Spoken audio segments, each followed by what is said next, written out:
Crecer en la Fe presenta el estudio de las Sagradas Escrituras.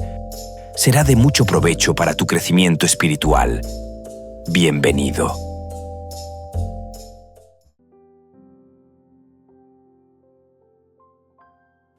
Hace algunos años, en una época marcada por el sufrimiento, fue publicado un cuento que dejó una profunda reflexión en quienes lo leyeron. La historia de un niño huérfano llamado Denis. Un niño que, tras perder a sus padres a causa de la peste negra, cargó con un odio profundo hacia el rey que, en su mente, los había separado de él. Durante años, Denis creyó que el rey lo había hecho por pura maldad. Pero un día, la verdad salió a la luz.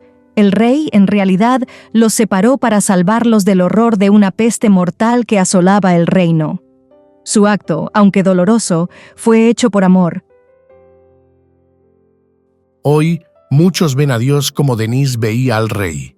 La injusticia, el sufrimiento, la angustia, preguntas sin respuesta.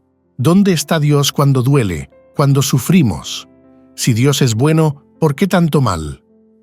El conflicto cósmico revela algunas respuestas, pero no todas, y, sin embargo, hay algo que podemos hacer: mirar a Jesús en la cruz. Si te estás gustando este video, no olvides darle me gusta, dejar tus comentarios y sugerencias. Tu opinión es importante. En él encontramos una respuesta que trasciende la comprensión humana. Confiar a pesar de todo, porque a veces es en medio del misterio donde se encuentra la verdadera paz. En este video exploraremos más sobre el conflicto cósmico, y este estudio lo haremos mediante los siguientes puntos. Primero, Cristo, el vencedor. Segundo, el que es justo y justifica. Tercero, el cántico de mi amado. Cuarto, la parábola de Cristo acerca de la viña. Quinto, la vindicación del nombre de Dios.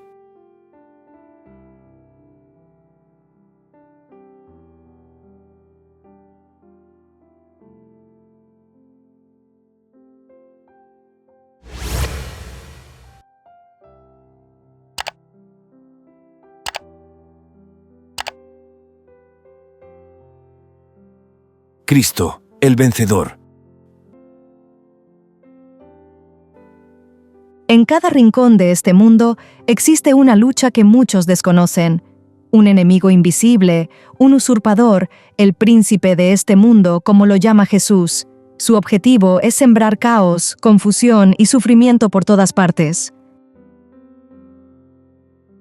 Pero en medio de esta oscuridad hay una verdad más grande. El verdadero Rey del universo, el que tiene la última palabra, es Jesucristo. Él no solo es el Salvador, sino el vencedor definitivo. Él vence por nosotros, y en Él encontramos la fuerza para superar cualquier obstáculo que Satanás coloque en nuestra vida. La obra de Cristo contrarresta al enemigo, desmantelando sus mentiras y ofreciéndonos la victoria, incluso cuando todo parece perdido. En Él descubrimos que, a pesar del sufrimiento, siempre hay esperanza. La victoria de Cristo es nuestra victoria. Así está plasmado en las Sagradas Escrituras. Además, hemos visto que las Escrituras describen al diablo como: primero, el engañador del mundo entero desde el principio. Segundo, el calumniador y acusador de Dios y de su pueblo en el cielo. Tercero, el gobernante usurpador de este mundo. En el Evangelio de Juan encontramos un texto muy importante relacionado con el tema que abarcaremos en este estudio. Le dijo entonces Pilato: «¿Luego eres tú rey?» Respondió Jesús: «Tú dices que yo soy rey. Yo para esto he nacido y para esto he venido al mundo, para dar testimonio a la verdad. Todo aquel que es de la verdad, oye mi voz». Teniendo en cuenta el anterior texto, respondamos las siguientes preguntas. ¿Qué nos dice este texto acerca de la obra de Cristo para contrarrestar los engaños del enemigo? ¿Qué significa el hecho de que Jesús es Rey?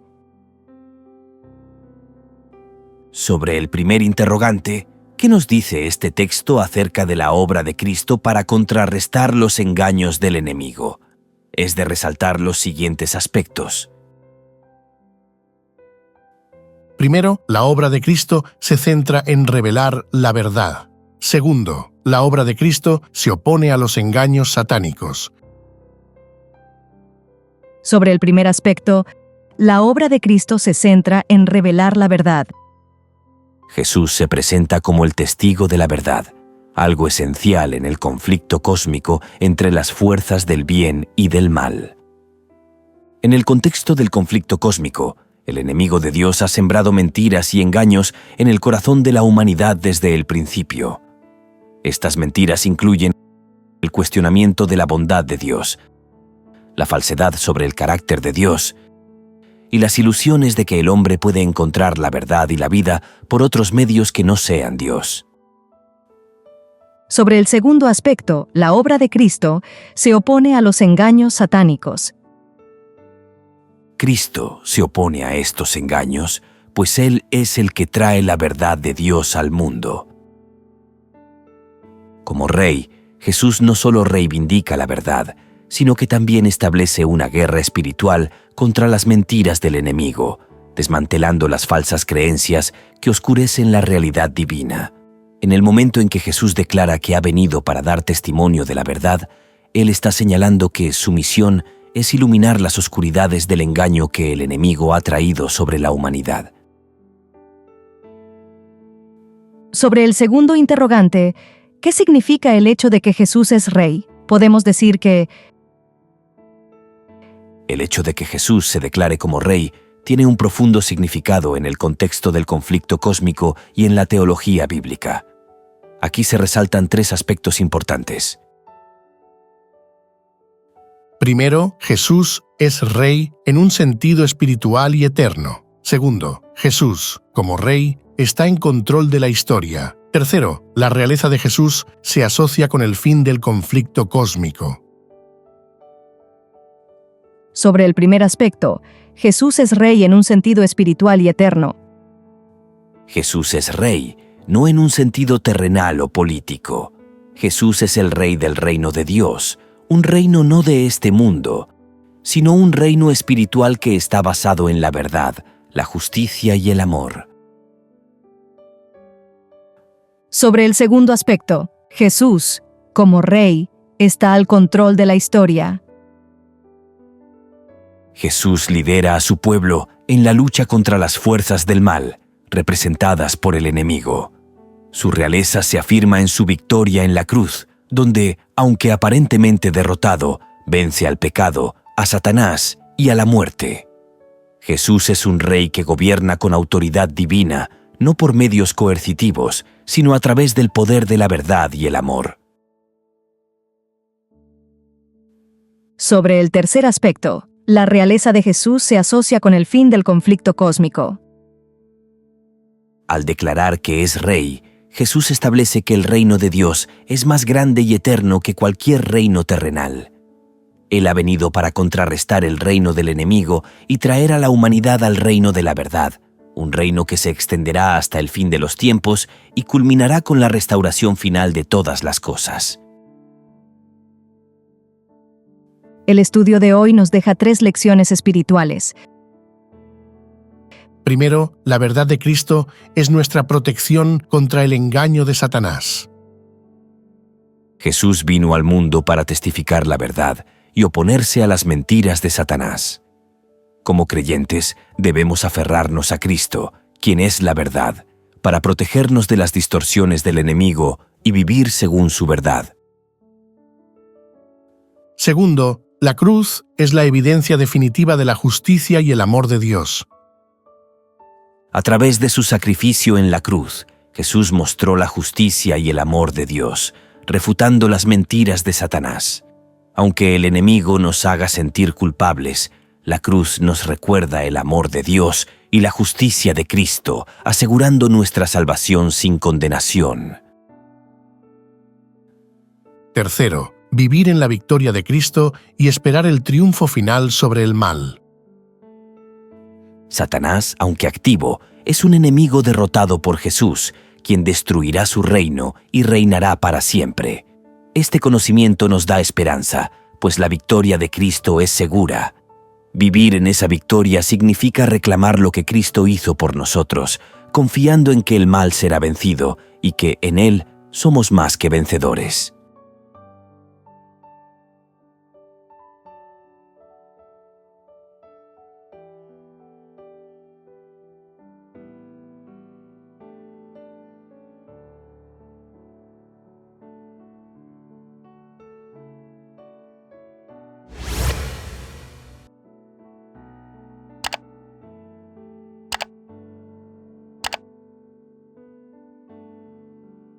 El que es justo y justifica. Vivimos en un mundo donde la oscuridad parece prevalecer, donde el mal se infiltra en cada rincón de nuestras vidas, pero hay una verdad que cambia todo. La obra de Cristo deshace en todo momento la obra del diablo. Jesús vino a este mundo con un propósito claro y poderoso: destruir las obras del diablo, como lo dice Primera de Juan capítulo 3, versículo 8. A través de su sacrificio en la cruz, Cristo refutó las mentiras y calumnias de Satanás, mostrándonos el verdadero amor y poder de Dios. Pero la derrota total del enemigo no es algo que suceda de inmediato. Se lleva a cabo en 2 etapas. Primero, Cristo destruye en la cruz las acusaciones de Satanás. Segundo, finalmente, el reino del enemigo será destruido para siempre. En la cruz, Cristo ya ha ganado la victoria, y esa victoria es nuestra, si confiamos en Él. Acompáñanos para descubrir cómo esta batalla cósmica cambia nuestro destino. La victoria de Cristo es real, y con Él también lo es nuestra esperanza. A continuación, vamos a leer 2 citas bíblicas del libro a los Romanos y responderemos la siguiente pregunta. ¿Qué revelan estos pasajes acerca de la forma en que Cristo demuestra la falsedad de las acusaciones del diablo? Cita número 1. Por cuanto todos pecaron y están destituidos de la gloria de Dios, siendo justificados gratuitamente por su gracia, mediante la redención que es en Cristo Jesús, a quien Dios puso como propiciación por medio de la fe en su sangre, para manifestar su justicia a causa de haber pasado por alto, en su paciencia, los pecados pasados, con la mira de manifestar en este tiempo su justicia, a fin de que Él sea el justo y el que justifica al que es de la fe de Jesús. En esta primera cita se nos habla de la justificación por la gracia de Dios a través de Jesucristo, quien, a pesar de que todos han pecado y están destituidos de la gloria de Dios, ofrece una solución. El pasaje destaca que Dios presentó a Cristo como un sacrificio de propiciación para que, a través de su sangre, se pudiera lograr la justificación para aquellos que creen. Esto refuerza el hecho de que, a pesar de las acusaciones de Satanás sobre la humanidad, que se presenta como condenada por el pecado, la justicia de Cristo nos libera de esa condena. Ahora, sobre la relación de este pasaje con las acusaciones del diablo, se puede concluir lo siguiente. Satanás acusa a los seres humanos señalando sus pecados y su incapacidad para alcanzar la perfección. Sin embargo, Cristo ofrece la solución a través de su sacrificio, brindando justificación a quienes creen en Él. De esta manera, Cristo refuta las acusaciones del diablo al ofrecer la gracia de la justificación, algo que el diablo no puede dar. Cita número 2. Mas Dios muestra su amor para con nosotros en que, siendo aún pecadores, Cristo murió por nosotros. Romanos 5, versículos 8, recalca el amor incondicional de Dios, mostrando que, aunque estábamos en pecado, Cristo murió por nosotros. A través de su sacrificio en la cruz, Cristo evidencia que el amor de Dios es más grande que cualquier acusación del enemigo. Sobre la relación de este pasaje con las acusaciones del diablo, podemos concluir lo siguiente.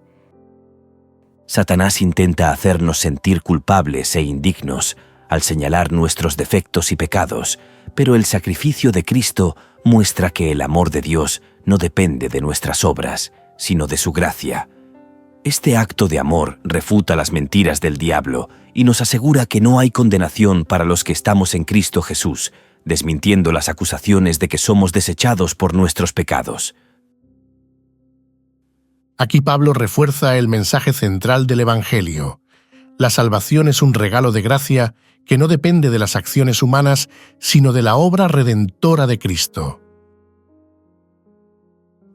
En resumen, podemos sacar las siguientes conclusiones. Primero, Cristo demuestra la falsedad de las acusaciones del diablo al ofrecer la justificación gratuita a través de su sacrificio y al revelar un amor incondicional que desafía cualquier intento del enemigo de condenarnos.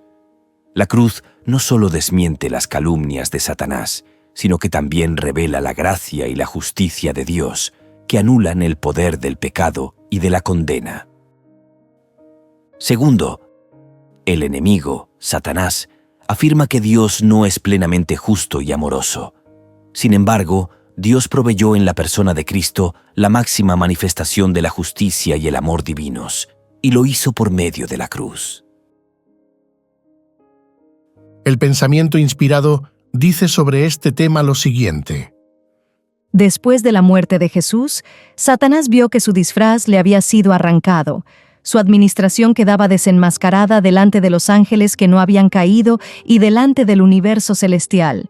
Se había revelado como homicida. Al derramar la sangre del Hijo de Dios, había perdido la consideración de los seres celestiales. Terminaremos nuestro estudio teniendo en cuenta Apocalipsis, capítulo 12, versículos del 10 al 12, a la luz de Génesis, capítulo 3, versículos 15, para responder la siguiente pregunta: ¿cómo arroja luz estos pasajes sobre el significado cósmico de la victoria de Cristo en la cruz? Apocalipsis capítulo 12 revela la victoria cósmica de Cristo sobre Satanás, relacionada con la promesa de Génesis capítulo 3, versículo 15, conocida como el protoevangelio. En este pasaje de Génesis se profetiza que la simiente de la mujer, Jesucristo, heriría la cabeza de la serpiente, Satanás, a pesar de sufrir una herida en el calcañar. La victoria de Cristo sobre el mal no es solo un evento histórico, sino un acto cósmico que afecta al universo entero. Al derrotar a Satanás en la cruz, Cristo cumple esta profecía, eliminando el poder de acusación del diablo y abriendo el camino hacia la salvación.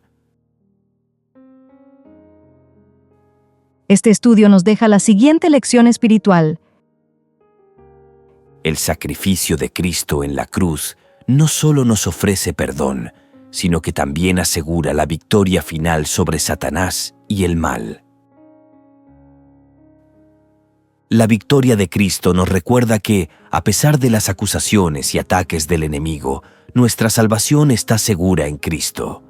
A través de su sacrificio, se despoja a Satanás de su poder de acusación sobre nosotros, brindándonos libertad y paz. Esto nos llama a vivir con confianza y esperanza, sabiendo que el mal ha sido derrotado y que, en Cristo, somos más que vencedores.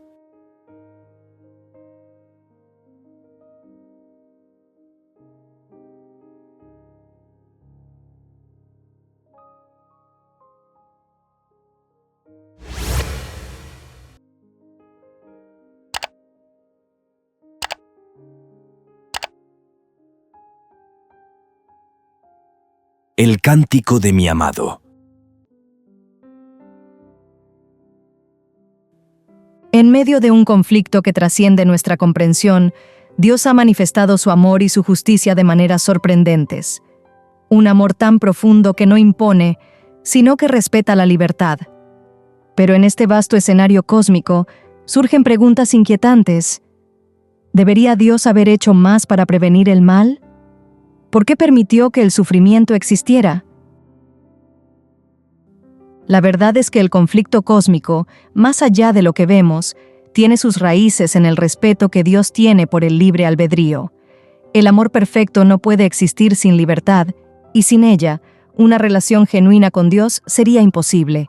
Imagina por un momento, un amor sin elección. ¿Sería amor? Dios, en su sabiduría infinita, se ató a ciertas limitaciones morales, reglas de enfrentamiento en un conflicto sobre su propio carácter. Este es un conflicto que solo puede resolverse demostrando su amor, no con fuerza ni imposición, sino con un sacrificio que nos deja sin palabras, la cruz. Acompáñanos mientras descubrimos cómo la respuesta a todo esto, la clave de la victoria en este conflicto, está en ese acto de amor supremo. La historia de la cruz no es solo un evento, es la respuesta definitiva al mal. Porque en la cruz se define la victoria sobre el mal, y con ella, el amor de Dios por nosotros. Avanzaremos en nuestro estudio leyendo un pasaje del profeta Isaías. Isaías capítulo 5 versículos del 1 al 4, y responderemos las siguientes preguntas. ¿Quién habla en estos versículos? ¿De quién habla Isaías? ¿A quiénes representan la viña y el viñador? ¿Qué significan las acciones del viñador en favor de la viña? ¿Cuál es el resultado? Ahora cantaré por mi amado el cantar de mi amado a su viña. Tenía mi amado una viña en una ladera fértil. La había cercado y despedregado y plantado de vides escogidas. Había edificado en medio de ella una torre y hecho también en ella un lagar, y esperaba que diese uvas, y dio uvas silvestres. Ahora pues, vecinos de Jerusalén y varones de Judá, juzgad ahora entre mí y mi viña. ¿Qué más se podía hacer a mi viña que yo no haya hecho en ella? ¿Cómo, esperando yo que diese uvas, ha dado uvas silvestres? En Isaías capítulo 5 versículos del 1 al 4, el que habla es Isaías en nombre de Dios. El profeta canta una canción acerca de su amada, usando la metáfora de una viña y un viñador para ilustrar el trato de Dios con su pueblo. Ahora respondamos las preguntas. Primera pregunta. ¿Quién habla en estos versículos? La voz que habla es Isaías, pero el mensaje que transmite es de Dios. En el contexto de la profecía, Isaías es un portavoz de Dios, expresando lo que Él ha hecho y lo que espera del pueblo de Israel. Segunda pregunta. ¿De quién habla Isaías? Isaías está hablando del pueblo de Israel, específicamente de su relación con Dios, a quien compara con un viñador que cuida y cultiva su viña. Tercera pregunta. ¿A quiénes representan la viña y el viñador? La viña simboliza al pueblo de Israel, la nación elegida por Dios para ser su pueblo especial, que ha sido cuidadosamente plantada y cuidada por Él.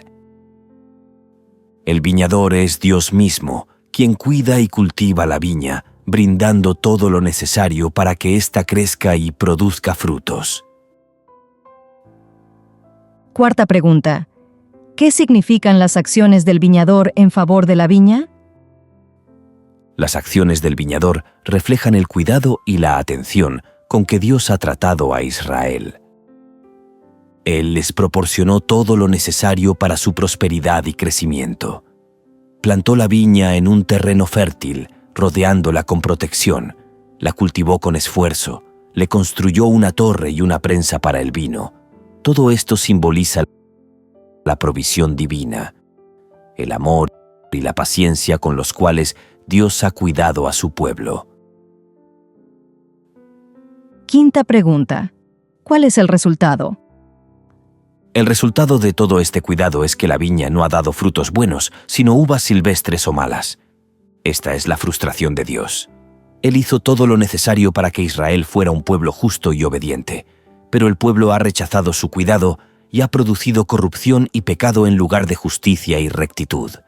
Este resultado es un reproche hacia Israel por no responder adecuadamente a la bendición y los cuidados de Dios. Este pasaje del profeta Isaías resalta la ingratitud de Israel y su fracaso para cumplir con el propósito de ser un pueblo justo y fiel a Dios. La viña que debería haber dado frutos buenos se ha corrompido, lo cual refleja la decadencia espiritual del pueblo de Israel.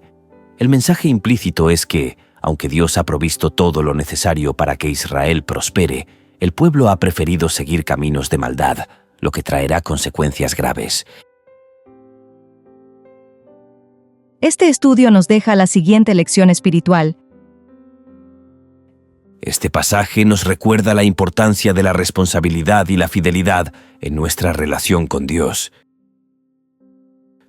Al igual que la viña cuidadosamente cultivada por el viñador, Dios, como creyentes, hemos recibido todas las herramientas y oportunidades para vivir según su voluntad. Sin embargo, como la viña que produjo uvas malas, a veces fallamos en reflejar los frutos del Espíritu. Dios nos da su amor, gracia y guía, pero nuestra respuesta es crucial. No podemos ser indiferentes ni negligentes, pues Él ha hecho todo lo necesario para que demos buenos frutos. Somos responsables de responder a su gracia, evaluando nuestra fidelidad a su voluntad y, si es necesario, volviendo a Él.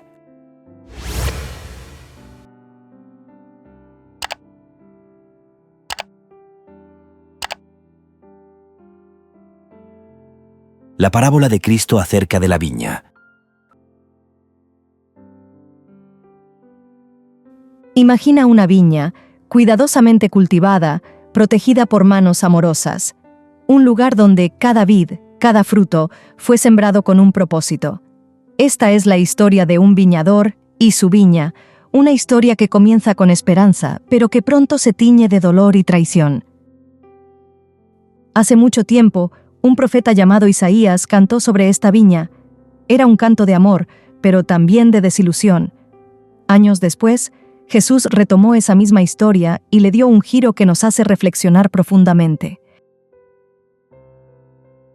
El dueño de la viña la entregó a labradores, confiando en que la cuidarían. Pero cuando envió a sus siervos a recoger los frutos, estos fueron rechazados, golpeados, incluso asesinados. Una y otra vez, el viñador mostró paciencia, esperando que algo cambiara. Finalmente envió a su propio hijo pensando, seguramente respetarán a mi hijo. Pero no fue así. Lo vieron como una amenaza, como un obstáculo para sus propios planes, y en un acto de crueldad, lo sacaron de la viña y lo mataron. ¿Por qué esta historia resuena tanto? ¿Qué nos dice sobre el amor, la justicia y la esperanza? Acompáñanos a explorar esta parábola, a descubrir sus capas más profundas y a entender por qué, aún hoy, sigue siendo un mensaje que nos interpela. Vamos a leer unos versículos del Evangelio de Mateo, capítulo 21, y el versículo 4 de Isaías, capítulo 5. Oíd otra parábola. Hubo un hombre, padre de familia, el cual plantó una viña, la cercó de vallado, cavó en ella un lagar, edificó una torre y la arrendó a unos labradores y se fue lejos. Y cuando se acercó el tiempo de los frutos, envió sus siervos a los labradores, para que recibiesen sus frutos. Mas los labradores, tomando a los siervos, a uno golpearon, a otro mataron, y a otro apedrearon. Envió de nuevo otros siervos, más que los primeros, e hicieron con ellos de la misma manera. Finalmente, les envió su hijo diciendo, «Tendrán respeto a mi hijo». Mas los labradores, cuando vieron al hijo, dijeron entre sí, «Este es el heredero, venid, matémosle, y apoderémonos de su heredad». Y tomándole, le echaron fuera de la viña, y le mataron.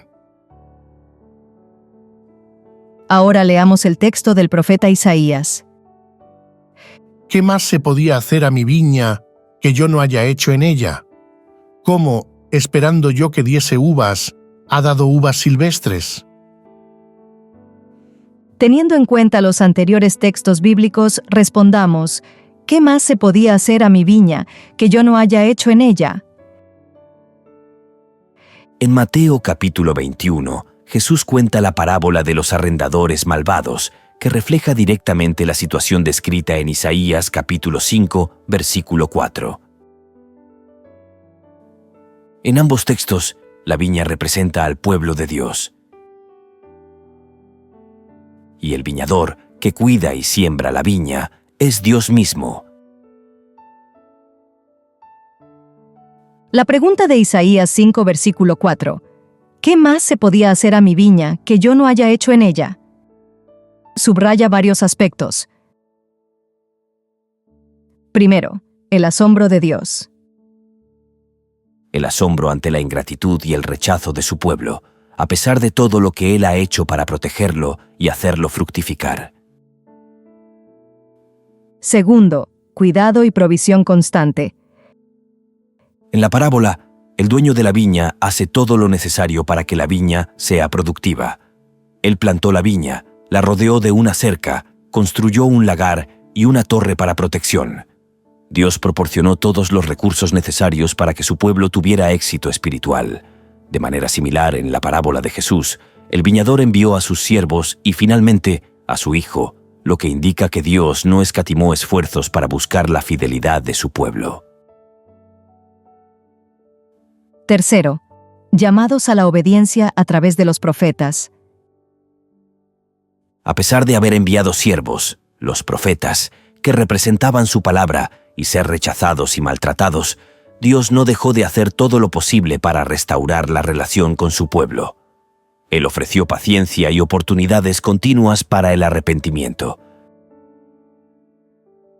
Cuarto, envío del Hijo, Jesucristo, al mundo. La máxima expresión del amor y la paciencia de Dios fue el envío de su propio Hijo. En Mateo capítulo 21, el dueño de la viña envía a su hijo pensando que lo respetarían. Este es el acto culminante de su gracia y paciencia que apunta a la misión de Jesús en la tierra. A través de la muerte de Jesús, Dios hizo el último sacrificio para asegurar la salvación y restaurar su relación con los seres humanos.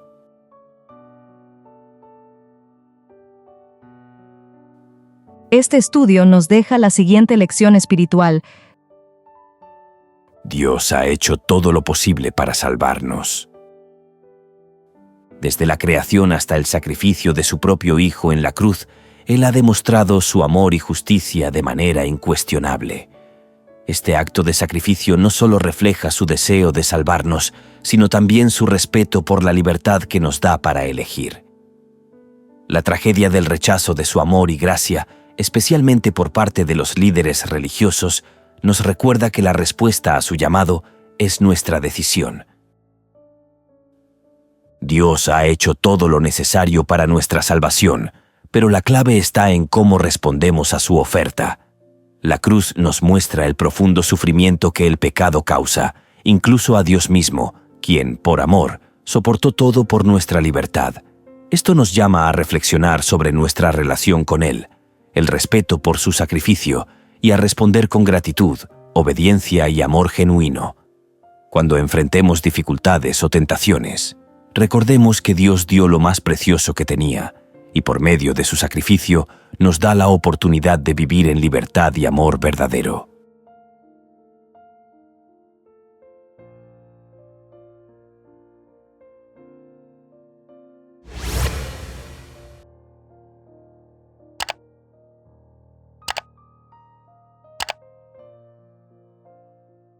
La vindicación del nombre de Dios.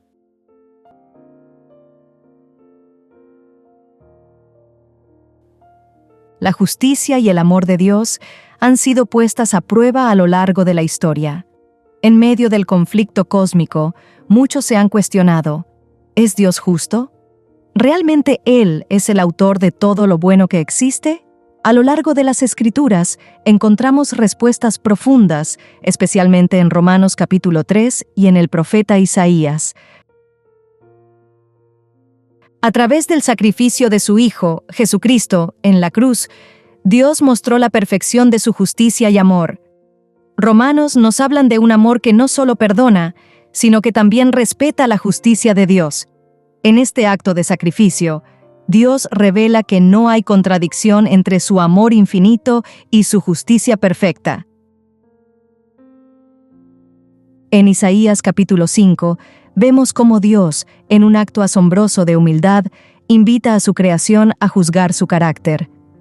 Aunque no tenemos derecho de hacerlo, Él nos permite ver, al final de los tiempos, que su justicia y rectitud no tienen nada que ocultar. Cuando los libros sean abiertos, no habrá duda. Dios quedará vindicado ante toda la creación, su justicia será inquebrantable y su amor absoluto. La obra del Padre, el Hijo y el Espíritu Santo en el plan de redención no solo nos trae salvación, sino también la demostración definitiva de que Dios es quien dice ser, perfecto, justo y lleno de amor. Dios ha dejado su huella en la eternidad, y su justicia será reconocida por toda la creación. A continuación, vamos a leer Romanos capítulo 3 versículos del 1 al 4 a la luz de Isaías capítulo 5 versículos 3 y 4 y respondamos la pregunta: ¿qué enseña esto acerca de la vindicación de Dios en el conflicto cósmico? Leamos el primer pasaje. Entonces, ¿cuál es la ventaja de ser judío? ¿Cuál la utilidad de la circuncisión? Grande, bajo todo punto de vista. En primer lugar, fue a los judíos a quienes confió Dios su palabra. Es verdad que algunos de ellos no le respondieron, pero ¿hará su infidelidad que Dios no sea fiel? Ni pensarlo. Se comprobará que Dios es fidelidad, mientras que el hombre siempre defrauda, como dice la Escritura. Será probado que tus palabras son verdaderas, y saldrás vencedor si te quieren juzgar. Pablo responde a la objeción de que la incredulidad humana podría afectar la fidelidad de Dios, afirmando que, a pesar de la desobediencia humana, la verdad y justicia de Dios prevalecerán siempre, y su fidelidad no se ve afectada por la falta de respuesta del ser humano, siendo evidente en el juicio final. Leamos el segundo pasaje. Ahora pues, vecinos de Jerusalén y varones de Judá, juzgad ahora entre mí y mi viña. ¿Qué más se podía hacer a mi viña que yo no haya hecho en ella? ¿Cómo, esperando yo que diese uvas, ha dado uvas silvestres? Aquí en Isaías, Dios, a través de la parábola de la viña, se cuestiona qué más podría haber hecho por su pueblo para que produjera frutos buenos, y se presenta como justo en su juicio contra la viña que no dio el fruto esperado.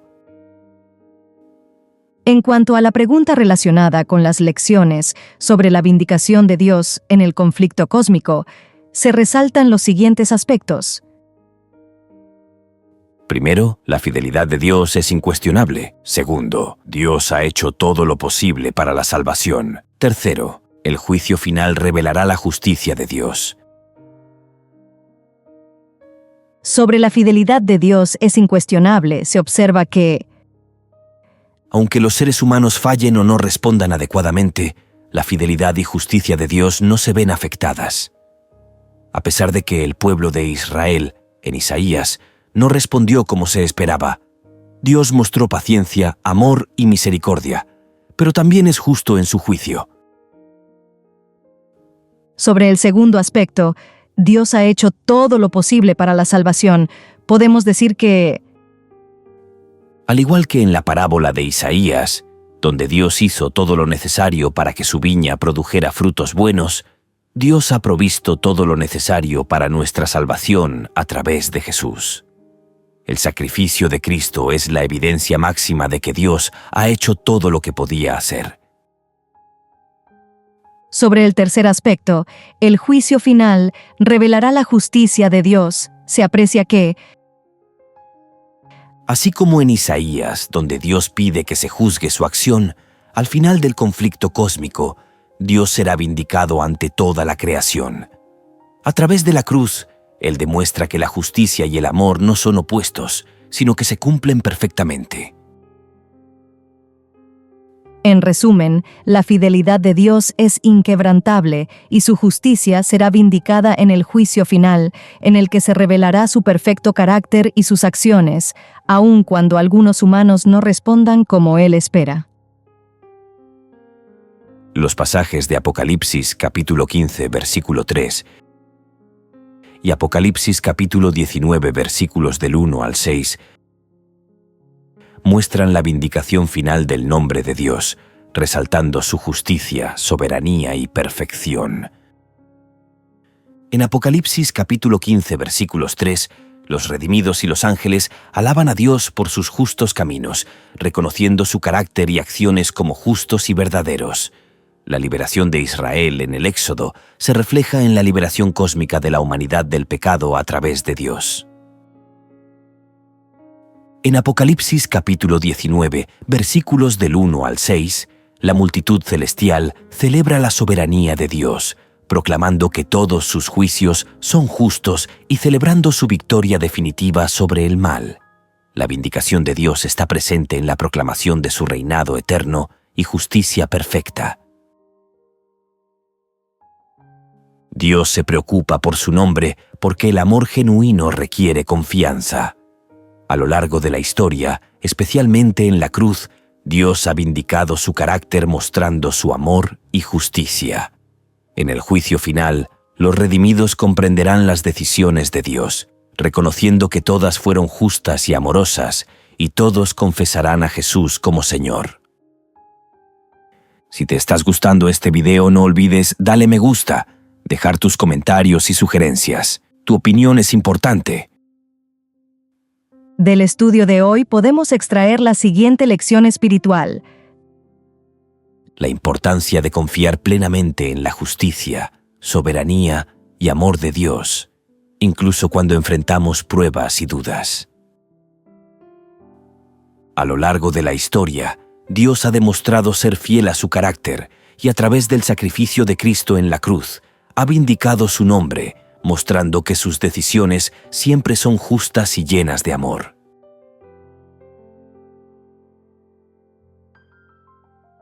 Crecer en la fe les invita y les motiva a seguir estudiando las Sagradas Escrituras a través de este material. Y recuerde suscribirte a nuestro canal, comentar, compartir, activar la campanita y darle like. Esto será de gran ayuda para el crecimiento de nuestro ministerio y así poder llegar a muchas personas más. Muchas gracias por tu apoyo. Dios te bendiga.